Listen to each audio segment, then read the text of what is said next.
السلام علیکم ورحمۃ اللہ وبرکاتہ۔ بسم اللہ الرحمن الرحیم۔ اللہم صلی علی سیدنا و مولانا محمد وبارک وسلم۔ صلاۃ والسلام علیک یا رسول اللہ صلی اللہ تعالی علیہ وسلم۔ ارشاد باری تعالیٰ ہے وَلَا تَقْرَبُوا الزِّنَا إِنَّهُ كَانَ فَاحِشَةً وَسَاءَ سَبِيلًا، اور بدکاری کے پاس نہ جاؤ، بے شک وہ بے حیائی اور بہت ہی برا راستہ ہے۔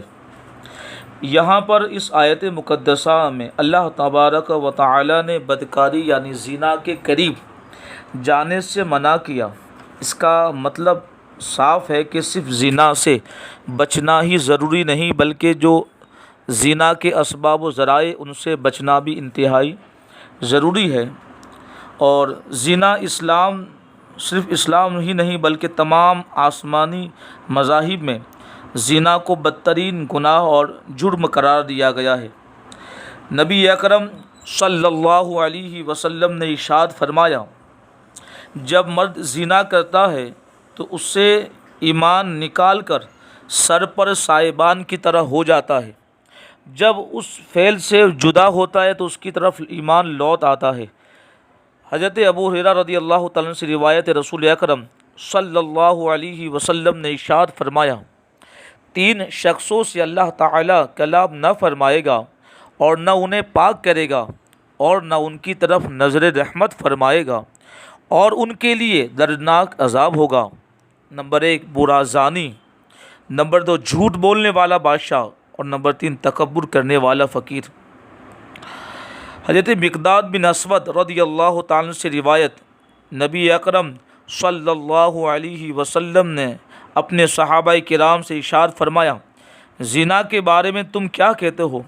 انہوں نے عرض کی، زنا حرام ہے، اللہ تبارک و تعالی اور اس کے رسول صلی اللہ علیہ وسلم نے اسے حرام کیا ہے اور وہ قیامت تک حرام رہے گا۔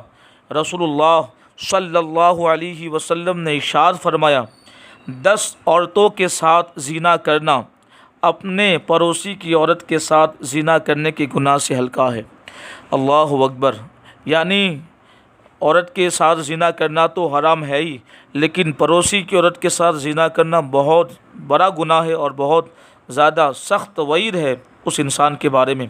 حضرت میمونہ رضی اللہ تعالیٰ سے روایت، رسول اکرم صلی اللہ علیہ وسلم نے ارشاد فرمایا، میری امت اس وقت تک بھلائی پر رہے گی جب تک ان میں زنا سے پیدا ہونے والے بچے عام نہ ہو جائیں گے، اور جب ان میں زنا سے پیدا ہونے والے بچے عام ہو جائیں گے تو اللہ تعالیٰ انہیں عذاب میں مبتلا فرمائے گا۔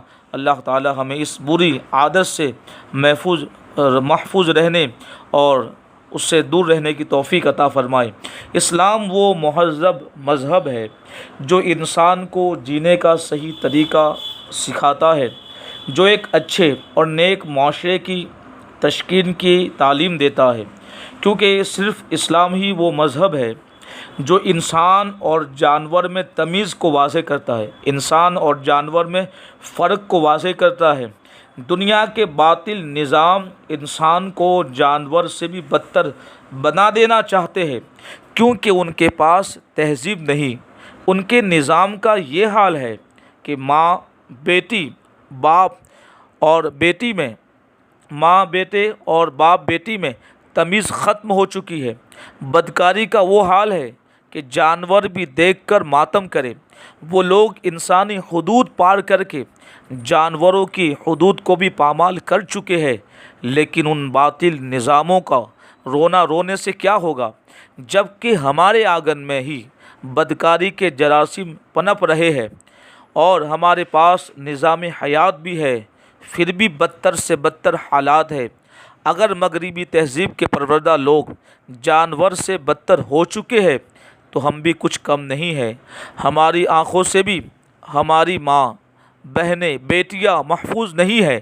ہم بھی سرے راستوں پر اپنی مسلم خواتین کو شہوانی نگاہوں سے دیکھتے ہیں۔ اگر ہم کو ان مسلم بچیوں کا بیٹیوں کا خیال ہوتا جو فلسطین، برما، عراق، کشمیر وغیرہ میں زیادتیوں کا شکار ہوتی ہے، جن کو آئے دن کوئی موذی، کوئی کتا اپنا شکار بنا لیتا ہے، تو کبھی بھی ہم اپنی آنکھوں کو بدکاری کی طرف مائل نہ کرتے۔ یہ تو میں نے صرف آنکھوں کا ذکر کیا، آنکھوں کے ساتھ منہ، ہاتھ، پیر، کان سب زنا کرتے ہیں، لیکن آنکھ ان سب کا سرچشمہ ہے۔ اگر ہم آنکھوں کی حفاظت کر لیں تو کافی حد تک زنا سے بچ سکتے ہیں۔ مفتی احمد یار خان نعیمی علیہ رحمہ فرماتے ہیں، زنا قتل سے بدتر گناہ ہے۔ کیوں؟ قتل میں ایک جرم ہے، اور زانی یعنی زنا کرنے والا ایک وقت میں 3 جرم کرتا ہے۔ ایک گناہ کبیرہ، بے حیائی پھیلانا اور نسل انسانی کو خراب کرنا، یعنی گناہ کے کبیرہ کا بھی ارتکاب کر رہا ہے، بے حیائی کو پھیلا بھی رہا ہے اور نسل انسانی کو خراب کر رہا ہے۔ نیز قتل صرف ہاتھ سے ہوتا ہے، زنا پورے جسم سے۔ اس لیے قتل کی سزا قتل، دیت یا والی وارث کی طرف سے معافی ہے، لیکن زنا کی سزا سوائے سارے جسم کو سنسار کرنا، پتھر مارنا ہے۔ اس کی معافی کوئی نہیں دے سکتا۔ نبی اکرم صلی اللہ علیہ وسلم کے عاشقوں، اپنے آپ کو اس گناہ سے بچائے، کیونکہ کوئی شخص یہ بھی سوچ سکتا ہے کہ زنا صرف عورت آدمی کے ناجائز تعلقات قائم کرنے کا نام ہے۔ اس کی عقل کی اصلاح کے لیے نبی اکرم صلی اللہ علیہ وسلم کی یہ حدیث کافی ہے۔ آقا کریم صلی اللہ علیہ وسلم نے ارشاد فرمایا، آنکھ کا زنا نظر بد ہے، یعنی آنکھوں سے دیکھنا بھی شہوت کے ساتھ یا کسی عورت کی طرف بری نظر کرنا، یہ بھی آنکھ کا زنا ہے۔ زبان کا زنا گفتگو ہے، دل تمنا اور خواہش کرتا ہے، شرمگاہ اس خواہش کو سچا جھوٹا کرتی ہے، یعنی شہوت سے غیر عورتوں کو دیکھنا زنا ہے۔ اور اجنبی عورتوں کے حسن و جمال کی تعریف زبان کا زنا ہے، اسے شوق سے سننا کان کا زنا ہے۔ غرض کے زانی اپنے ہر اعضاء سے، ہر انگ سے زنا کرتا ہے، اسی لیے اس کی سزا سنگساری کرنا ہے، یعنی زانی کے اوپر پتھر برسانا ہے۔ اور امام ابن جوزی نے اپنی کتاب کے اندر اس بات کو لکھا کہ نبی اکرم صلی اللہ تعالی علیہ وسلم نے ارشاد فرمایا کہ شرک کے بعد سب سے بڑا گناہ اللہ تعالیٰ کے نزدیک یہ ہے، آدمی اپنا نطفہ ایسے رحم میں رکھے جو اس کے لیے حلال نہیں ہے۔ مجموع الزوائد میں ہے، نبی اکرم صلی اللہ علیہ وسلم نے ارشاد فرمایا، زانی اس حال میں لائے جائے گے کہ ان کے چہرے آگ سے بھڑک رہے ہوگے۔ اللہ اکبر۔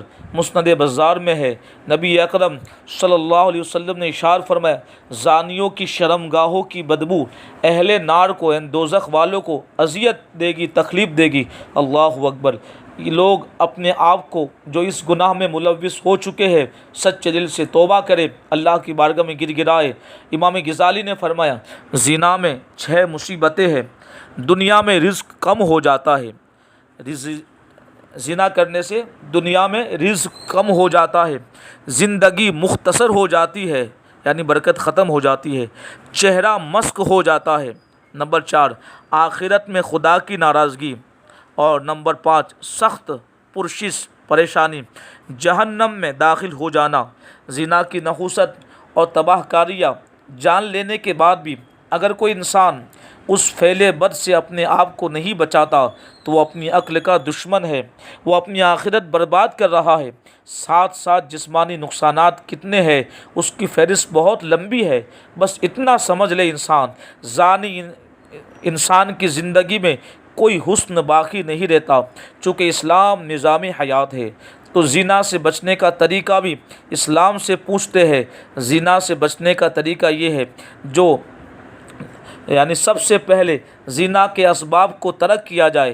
جو چیز ہمیں زنا کی طرف مائل کرتی ہے ان چیزوں کو اپنی زندگی سے دور کر دیا جائے، جیسے اجنبی عورت سے ملنا، اس سے بات کرنا، اس سے تنہائی میں ملاقات کرنا، اس کے ساتھ تنہائی میں رہنا اور بری صحبت اختیار کرنا، انٹرنیٹ اور موبائل کے ذریعے زنا کے مناظر دیکھنا، فحاشی بھرے لٹریچر پڑھنا وغیرہ، یہ سب زنا کے اسباب ہیں۔ اگر آپ ان اسباب سے دور نہیں ہوتے ہیں، آپ ہرگز زنا سے دور نہیں ہو سکتے ہیں۔ زنا سے بچنے کا دوسرا طریقہ نکاح ہے۔ ضروری ہے کہ ہمارے لیے جہاں تک ممکن ہو جلد سے جلد نکاح کرے۔ قرآن پاک میں جہاں کامیاب لوگوں کی نشانیاں بتائی گئی ہے، ان نشانیوں میں ایک نشانی یہ بھی ہے کہ وہ لوگ اپنی شرم گاہوں کی حفاظت کرتے ہیں۔ تو ضروری ہے کہ ہم اپنی شرم گاہوں کی حفاظت کریں۔ ہمیں چاہیے کہ ہم نیک اور صالح انسان بن کر زندگی گزاریں۔ اگر اپنی خواہشات پر قابو نہیں ہو رہا ہے تو نکاح کرے، اور ایسا ممکن نہ ہو تو روزہ رکھے، کیونکہ روزہ نفسانی خواہشات کو مارنے میں کافی کارگر ثابت ہوتا ہے۔ اللہ تعالی ہم سب کو اس زنا جیسی بلا سے محفوظ رکھے۔ نبی اکرم صلی اللہ تعالی علیہ وسلم نے ارشاد فرمایا، اے جوانو، تم میں جو کوئی نکاح کی استطاعت رکھتا ہے، طاقت رکھتا ہے، تو وہ نکاح کرے۔ کیوں نکاح کرے؟ علت بیان کی آقا نے کہ یہ اجنبی عورت کی طرف نظر کرنے سے نگاہ کو روکنے والا ہے اور شرم گاہ کی حفاظت کرنے والا ہے۔ نکاح انسان جب کر لے گا تو اس کی نظر محفوظ رہے گی اور اس کی شرم گاہ بھی۔ اور جس میں نکاح کی استطاعت نہیں وہ روزہ رکھے، کیوں کہ وہ روزہ شہوت کو توڑنے والا ہے۔ تو انسان جو نکاح نہیں کر سکتا تو وہ روزہ رکھے، کیونکہ روزہ نفسانی خواہشات کو مارنے میں مددگار ثابت ہوگا۔ اور نبی اکرم صلی اللہ علیہ وسلم نے ارشاد فرمایا، بے شک عورت ابلیس کی تیروں میں سے ایک تیر ہے۔ جس نے کسی حسن و جمال والی عورت کو دیکھا اور وہ اسے پسند آ گئی، پھر اس نے اللہ کی رضا حاصل کرنے کی خاطر اپنی نگاہوں کو اس سے پھیر لیا، تو اللہ اسے ایسی عبادت کی توفیق عطا فرمائے گا کہ جس کی لذت اسے حاصل ہوگی۔ اللہ سے دعا ہے کہ اللہ تعالیٰ اپنے حبیب پاک صلی اللہ تعالیٰ علیہ وسلم کے صدقے طفیل ہمیں زنا کی نحوست سے بچائے رکھے اور ہمیں حیا کا پیکر بنائے۔ السلام علیکم ورحمۃ اللہ وبرکاتہ۔